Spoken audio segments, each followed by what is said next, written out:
Are you wondering how to use Cricut Infusible Ink? Stay tuned. Today I'm going to show you a step-by-step guide of how easy it is to use Cricut Infusible Ink. Hi, I'm CrystalAnn. Welcome to my YouTube channel. If you guys are new here, make sure you guys hit the subscribe button as well as the notification bell down below so you don't miss any of my crafting tutorials. Today I'm going to be using the Cricut Infusible Ink to customize some bridesmaids gifts for my daughter's wedding that is coming up. So what we're going to be doing is taking some of these tote bags here. So we're going to put bridesmaid on tote bags, t-shirts, as well as coffee mugs. And this is going to be her announcement to her maid of honor as well as her bridesmaid. And then she's going to throw in some really fun snacks, maybe some wine and things like that. So let's go ahead and jump into it. Starting off in Cricut Design Space, I am using these two designs right here. To find these designs, all you simply have to do is go to Images, use the search bar up here to search Bridesmaid, Maid of Honor, Bride Squad, Team Bride, all of those things, and you are going to find so many different options whenever it comes to things for a bride. The first thing that we need to do is figure out our measurements. So we are not only putting it on the tote bag, the t-shirt, but the coffee mug. We have 3 different sizes. So using this one box of infusible ink, I'm going to be able to accomplish all of these today. Starting off with the tote bag, we're just going to take a ruler here and measure across the tote. I'm going to do 9 inches wide for my tote bags. To change our width, we're just going to come right up here to our width. We're going to select that, hit 9, enter, and that is going to give us 3.216 high. Now what I need to do is duplicate that 2 more times. To do so, we're just going to select this button right here. We're going to click it 1 and 2. Now when it comes to the maid of honor, I'm actually going to go ahead and go off of my height. So I think I'm going to do something about 7 inches high. So we're going to come over here, click on that design, and we're going to go to the height this time, and we're going to put in 7, enter, and that's going to give me 7.5 wide. So let's go ahead and double check that. That looks good. I don't want that to cover the entire tote, and that's why I brought that size down just a bit. Same thing for the maid of honor. We're just going to go ahead and double check our placement there. I'm pretty happy with that. Once again, I don't want it too big and bold, so we're just going to go ahead and duplicate that one. Same thing for our coffee mug. I'm just going to go ahead and get it from one side to the next. I think I'm going to do 3.5 inches wide on this one. So starting off with bridesmaid, we're going to come over here to our width and put in 3.5, enter. And then we're going to duplicate that one more time. One last time for the maid of honor, we are going to duplicate this one, and then we're going to measure this one out. Once again, this is a different design, so I'm going to measure this one by the height. So we're just going to get our ruler here, and I think I'm going to go around 2.75 high. So I'm just going to go over here, go to my height, and do 2.75. That's going to give me almost 3 inches wide, so to double check, I can look at that. I think that's absolutely perfect. Before I move on to cut this out, I'm going to make sure when you have a design like this that has multiple layers, because I could change the color of maid, of, and honor, I want to go ahead and combine those. So you can either attach them or you could just simply weld them if you would like. So I'm just going to go ahead and hit attach. I'm going to make sure I do that on all 3 of those. This is going to prevent it from coming apart and trying to cut individually when you send it to the mat. Now we're ready to make our projects. So we're just simply going to go ahead and hit make it. We're going to click on the mat, confirm. I'm going to show you guys a quick tip. As you guys can see, I have 4 mats over here. I need to bring it down to 2 mats because I have only 2 sheets of Cricut Infusible Ink. To start off, let's go ahead and mirror everything. When you're working with Cricut Infusible Ink, you need to turn your mirror on just as you would with iron on. So we're going to go ahead and click the mirror on each one of these layers. That way, as I'm shifting and moving these around, they're already mirrored. Now what we're simply going to do is I'm just going to adjust these. See how I can move this up and over? Right now it's got it right here and I'm wasting a lot of space. So I'm just going to move these guys around, making sure I'm not touching anything, and really just try to squeeze them all in.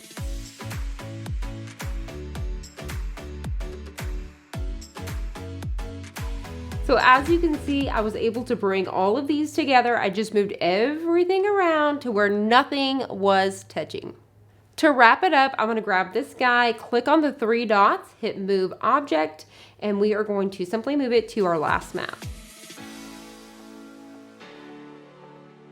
So now as you can see, we have narrowed this down to 2 mats. So let's go ahead and cut it out. From here, we're going to go ahead and hit continue. Now you can see that it has adjusted to the 2 mats. Now it's time to set our materials. So we're going to go over here to Browse All Materials. We're going to go up to Search Materials, and I'm just going to start to type out Infusible. I and F is enough. We're going to hit Enter, and you're going to see Infusible Transfer Sheet. To set this as your favorite so it'll stay up at the top, you can simply click on this bookmark right here, and now every time you turn on your Cricut, it's going to automatically be at the top of the bar. Now that we have it selected, we're going to go ahead and hit Done, and we are ready to cut it out. Inside of your box, you're going to find your Cricut Infusible Ink transfer sheets along with some parchment paper. You're going to notice that this black here actually looks brown until we press it. It's going to come to life. Infusible ink is like magic, so your colors are going to be dull and they're not going to look correct until you actually apply your heat. And like I said, they're going to come to life and it's going to look amazing. To load these on our mat, you're going to have a side that looks like this. You want to have your color facing up. So we're going to carefully take this and load it on top of our green mat just like this. I prefer to use the green or the purple mat when it comes to my Cricut Infusible Ink. Now you're just gonna take and smooth everything out. Now we're ready to load our mat and cut it out. So we're just going to load our Cricut mat into our Cricut, hit the load button.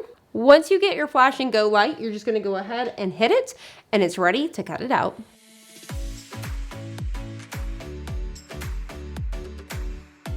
Once it's done cutting out, we're just simply going to hit the unload button. To remove this off of the mat, what I recommend is flipping your mat over and then peeling it off of the mat. So essentially you're peeling the mat off of the Infusible ink, if you will. It's going to help you take it off just so much easier. Now let's go ahead and load our next piece. We're just going to get this right up here at the top. Smooth everything out. Same thing, we're going to load it. While this is cutting out, let me show you how easy it is to weed infusible ink. So the first thing that I'm going to do just to make this so much more easier is I'm going to separate these into individual pieces. So for example, I'm going to cut this one down, making sure I don't cut into any other pieces. Just like that. So I'm going to repeat the same thing for the rest of them.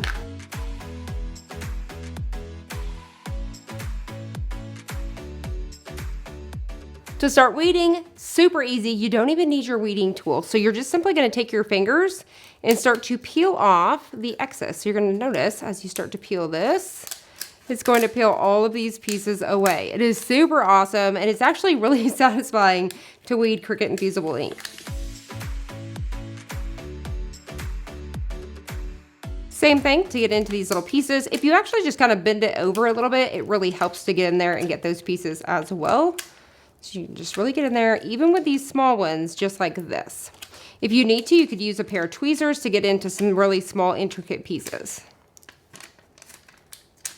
And as you guys can see, it is that easy to weed out the Cricut Infusible ink. While you're weeding out your Cricut Infusible ink, it's the perfect time to go ahead and turn on your Cricut Easy Press so you can start to heat that up so it'll be ready to go.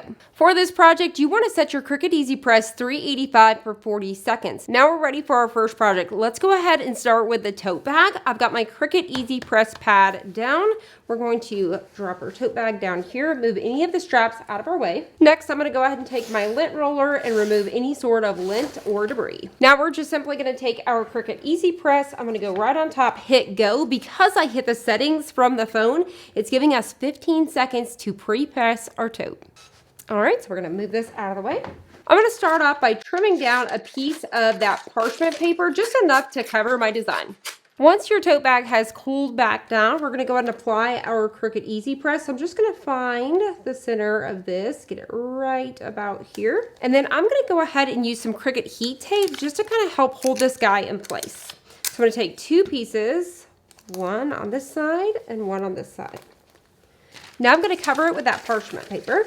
This time we're going to go on top 385 for 40 seconds, giving it nice firm pressure. All right, so just like that, we're going to go ahead and lift it up out of our way, remove the parchment paper, and then very quickly we're going to grab a corner and peel. So cute. Look at how nice that is. It is amazing. The really cool thing about Cricut Infusible Ink is this is going to hold up wash after wash after wash. This stuff will not budge or go anywhere. It's not going to crack, pill, fade. It's going to stay the exact same way it is from day one. Look at how perfect this tote bag turned out. It is absolutely gorgeous, and it's going to match the other tote bags you have made of honor. Then we're going to have the bridesmaids. We're going to put the t-shirt in here as well as the mug. You could include their favorite snacks. You can include a hairbrush for the day, maybe some body spray to make it even extra special. For our next project, let's make our t-shirt. So we're going to load our t-shirt right here on our Cricut mat. When it comes to Cricut Infusible Ink, you need to put it on things that are made of polyester. So Cricut has a wide variety of blanks that you guys can use with their Cricut Infusible Ink. What I love about the t-shirts as well is you can grab these locally at Walmart, Michael's, Joann's, and that makes it really nice as well. For this t-shirt, the settings are the exact same as the tote bag, so you don't have to resend anything to your Cricut Easy Press. Now you can restart your project or start a new project, so it will restart your 15-second timer. So it's set at 15 seconds. Once again, we're going to hit go to remove any sort of moisture and smooth all of the wrinkles down. Once your shirt has completely cooled back down, we're going to take our Cricut Infusible Ink. I'm going to fold it in half and get a crease mark right here at the top. This is going to help me find my center. To figure out where you want to put it on your t-shirt, you're just going to find your neck tag, and that is going to be your center mark. You could definitely fold your t-shirt in half, press it with the Cricut Easy Press to get a center if you need so. Then you want to come down around 4 to 5 fingers or so. So I'm just going to go ahead and place mine right about here. Once again, I'm going to take another piece of that parchment paper, trim down a piece that's going to cover this, and then we're going to take our heat tape and tape it down once again. Now there is sticky on the back of Cricut Infusible Ink, which helps hold it down, but I like to be a little bit more secure and get tape on both sides. And then we're going to take that parchment paper right on top. You want to make sure you cover that so you can protect your Cricut Easy Press in case any sort of inks were to come out. So we're going to get that down. And then we are going to press it one more time, 385 for 40 seconds. So you want to make sure you have nice, even pressure all the way across. All right, so we're going to lift that up, get it out of our way. Remove that parchment paper, and same thing. We're going to quickly peel this. Just like that. How gorgeous. I love the way that the black and white look together. I think it's a very timeless piece whenever it comes to weddings and continuing to wear this throughout time. And there you have it. How awesome is this? It's going to be another great piece to go right inside of our tote bag. And you can see with our t-shirt folded up, it just looks so nice. Now you guys let me know in the comments below, have you guys tried Cricut Infusible Ink? What do you think about it? What projects have you made? Or if you haven't tried Infusible Ink, have you been inspired today to go out and try it? And if you are, what projects are you thinking about making? For our last project, let's make a coffee mug. So I've got my Cricut mug press here. I've already turned it on. It's green. It is ready to go. So let's prep up our coffee mug. So I am using the Cricut 11-ounce coffee mugs today, and I'm just simply going to take our cleaning cloth. So I'm just taking a clean lint-free cloth and remove any sort of oils or lint or debris. Next, I'm going to take my design here, figure out where I want it to go, about like this. And then we're going to get the sticky to hold it down for us. But once again, I like to tape these down. The one thing whenever it comes to Cricut Infusible Ink, if it shifts, you'll get what's called ghosting, where it doubles the design. So it's super safe to go ahead and add some heat tape. So you just want to make sure everything's down nice and tight. So just like this. Once you're ready to go, you're just going to slide it right inside. And then we are going to shut it and let it go. So it's going to go through these beeps. There's 5 dots here. Each one is a minute. Once it's done, it's going to beep at us and we'll open it up. When it comes to the coffee mugs, as well as the tote bags and the t-shirt, you could personalize these even further by adding their names. Now that it's beeped, we are ready. So we're just going to pop open that top, grab the handle. The handle will stay cool to the touch, and we're going to set it aside and place in our next one. So we're just going to get this one in here and close it. Now we are ready for the reveal. So we're just simply going to open this up and carefully bump that off of there, just like so. How gorgeous. I love the way this one came out as well. one box of Cricut Infusible ink, and I was able to make all of my daughter's bridesmaids gifts. There was 3 of them, 3 totes, 3 t-shirts, 3 mugs, and there was even a little bit of extra. So you guys can accomplish so much with one box of Cricut Infusible ink. You guys let me know in the comments below, what was your favorite project? Was it the mug, the t-shirt, or the tote bag? I want to know what you guys are thinking about the Cricut Infusible ink. And like I said, if I have inspired you guys today, I want to know about it in the comments below. You guys get out there, get crafty, get creative, and I'll see you guys on the next one.